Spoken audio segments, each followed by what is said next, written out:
रानी सेनापति के पास आई और बोली, मुझे नहीं लगता ये हमारे महाराज है, ये कोई और है।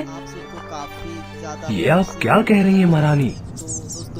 हाँ, मैं सच कह रही हूँ, क्योंकि ये काफी बदले हुए लग रहे हैं। अगर ये हमारे महाराज होते तो मुझसे इतना कीमती हार यूं ना छीन लेते, जैसे इन्होंने मुझे कभी दिया ही नहीं हो। यह सुनकर सेनापति काफी हैरान हुआ। इस पर उन्होंने कहा, आपने उनसे पूछा नहीं वो ये क्यों कर रहे हैं? पता नहीं, मैंने उनसे पूछा पर उन्होंने कोई जवाब नहीं दिया और मुझ पर गुस्सा किया, जबकि उनकी तो ये आदत ही नहीं थी। यह सुनकर सेनापति सोच में पड़ गया।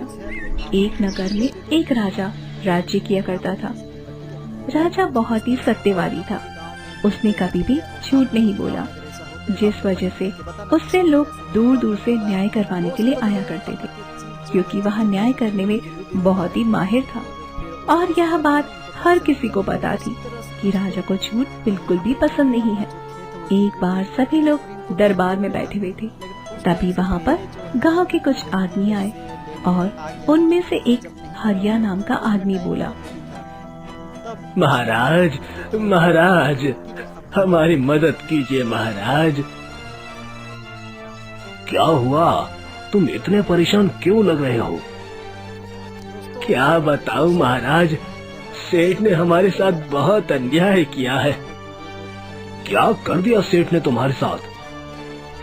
मैंने सेठ से कुछ पैसे लिए थे और कहा था 6 महीने में पैसे दे दूंगा, पर अभी 6 महीने होने में 2 महीने बाकी हैं, पर सेठ ने मेरा खेत हथिया लिया। क्या? सेठ ने ऐसा क्यों किया? उसे तुरंत यहाँ पर बुलाया जाए। यह सुनकर मंत्री सेठ को लेने गया। मंत्री को देखकर सेठ काफी हैरान हुआ और बोला, तुम यहाँ पर क्या करने आए हो मंत्री? तुम्हें महाराज ने बुलाया है, पर क्यों? उन्होंने मुझे क्यों बुलाया? ये तो तुम्हें महल जाकर ही पता लगेगा। मैं तुम्हें यहाँ नहीं बता सकता हूँ। यह सुनकर सेठ थोड़ा हैरान हुआ कि आखिर ऐसा क्या हो गया है जो महाराज ने मुझे बुलाया है। इसके बाद सेठ मंत्री के साथ महल आ गया। जब उसने हरिया को देखा तो वह थोड़ा सा घबरा गया और बोला, महाराज की जय हो, आपने मुझे बुलाया? हाँ हाँ, मैंने तुम्हें बुलाया है। सेठ, क्या तुम इस आदमी को पहचानते हो? अरे महाराज, गांव में तो बहुत सारे आदमी रहते हैं, मैं भला किसको पहचान लूंगा? ये झूठ बोल रहा है महाराज, ये मुझे पहचानता है। सच सच बताओ सेठ, वरना मुझसे बुरा कोई नहीं होगा। तुमने इसका खेत क्यों ले लिया है? क्योंकि इसने पैसे नहीं दिए थे, इसीलिए, और समय पूरा हो चुका था। जबकि ये तो मना कर रहा है, ये कह रहा है अभी 2 महीने बाकी है। यह सुनकर सेठ शांत हो गया, जिस पर राजा ने कहा, तुम इस गांव के सेठ हो, इसका मतलब ये नहीं कि तुम कुछ भी करोगे। चलो, इसका खेत वापस करो, और अब तुम्हें ये कोई पैसे नहीं देगा, क्योंकि तुमने इसके साथ अन्याय किया है। पर महाराज, ऐसे कैसे? इस तरह तो मुझे नुकसान हो जाएगा। ये तुम्हें पहले सोचना चाहिए था, वरना मैं तुम्हें कारागार में डाल दूंगा। अब तुम सोच लो। यह सुनकर सेठ काफी हैरान हुआ और बिना कुछ कहे वहाँ से चला आया, जिस पर हरिया काफी खुश हुआ और बोला, आपका बहुत बहुत धन्यवाद महाराज, आज आपकी वजह से मुझे मेरा खेत वापस मिल गया।